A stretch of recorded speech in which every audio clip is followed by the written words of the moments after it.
सबको जय मसीह की। उम्मीद करता हूँ कि आप सब लोग अच्छे से होंगे। प्रभु हम बड़े होंगे। प्रभु आपको बहुत बहुत आशीष दे। आइए आज हम वचन से देखते हैं फिलिप्पियों की पुस्तक उसका 2 अध्याय और 2 वचन से। यहाँ पौलुस अपने लोगों को विश्वासियों को सिखा रहा है, तो मेरा ये आनंद पूरा करो कि एक मन रहो और एक ही प्रेम, एक ही चित्त और एक ही मनसा रखो। विरोध या झूठी बड़ाई के लिए कुछ न करो, पर दीनता से एक दूसरे को अपने से अच्छा समझो। हर एक अपने ही हित की नहीं वरन दूसरों के हित की भी चिंता करे।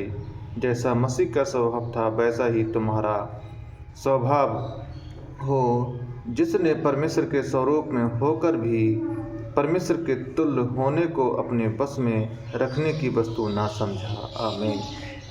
मेरे प्रिय भाई बहन, इस वचन में साफ साफ लिखा है, यह पौलुस सिखा रहा है कि मेरा आनंद पूरा करो।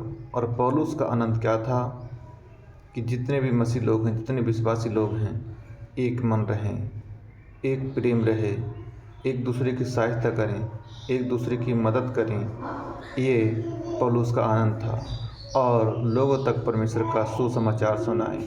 पौलुस कहता है कि तुम किसी प्रकार से भी सही, चाहे बहाने से, सच्चाई से, लेकिन प्रभु का सुसमाचार का प्रचार करो।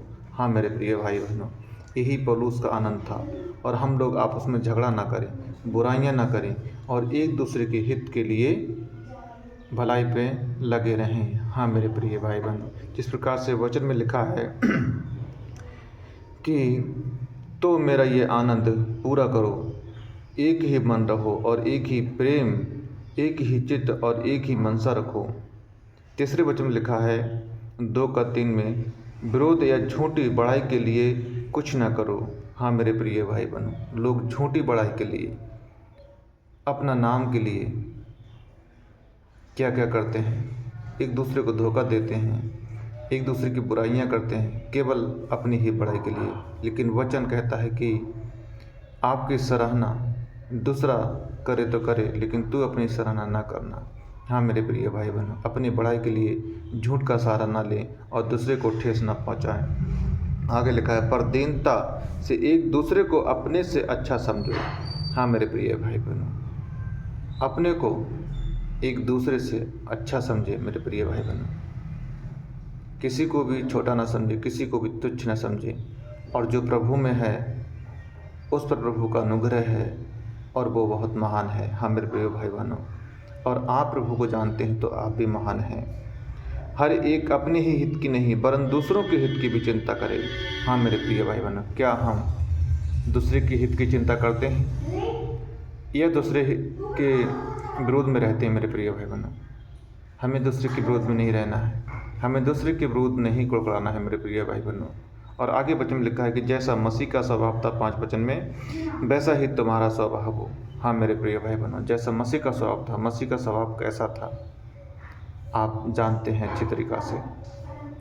और यहाँ तक कोई ऐसा मसीह नहीं होगा जो मसीह के स्वभाव को ना जानता हो। मेरे प्रिय भाई बहनों, हम मसीह के स्वभाव को जानते तो हैं, लेकिन हमारा स्वभाव जो है मसीह के स्वभाव कैसा नहीं होता है। मेरे प्रिय बहनों, मसीह का स्वभाव कैसा था? मसीह का स्वभाव को परमेश्वर होने पर भी अपने आप के लिए क्रूस पर बलिदान कर दिया। उसने किसी से आधी बात नहीं की, किसी को लौटकर गाली नहीं देता, किसी को लौटकर कोई उसको मारता, गाली देता, बुराई करता, लेकिन वो किसी को बुरा भला नहीं कहता, किसी को भी नहीं मारता। हाँ मेरे प्रिय बहनों, क्या हमारा स्वभाव ऐसा है? अगर हमारे पास आज जरा से पैसे हो जाते हैं, जरा सी ताकत हो जाती है, तो हम अपना सीना घमंड से ऊंचा करते हैं। लेकिन बाइबल ये नहीं सिखाती मेरे प्रिय भाइयों बहनों। बाइबल सिखाती है कि जैसा मसीह का स्वभाव था वैसा हमारा स्वभाव हो। मसीह ने कहा है शत्रु से प्रेम करो, हमें शत्रु से प्रेम करना है। हाँ मेरे प्रिय बहनों, मसीह ने कहा है कि अपने पड़ोसी से प्रेम करो, हमें अपने पड़ोसी से प्रेम करना है। हाँ मेरे प्रिय, परमेश्वर ने कहा कि उसने सारे जगत से प्रेम किया, हमें भी सारे जगत के लोगों से प्रेम करना है। मेरे प्रिय भाई बहनों, चाहे हमारे गांव का हो, शहर का हो, घर का हो, पड़ोसी सबसे हमें प्रेम करना है और परमेश्वर हमें यही सिखाता है। प्रभु आपको आशीष दे वचन से। God bless you. जय मसीह की।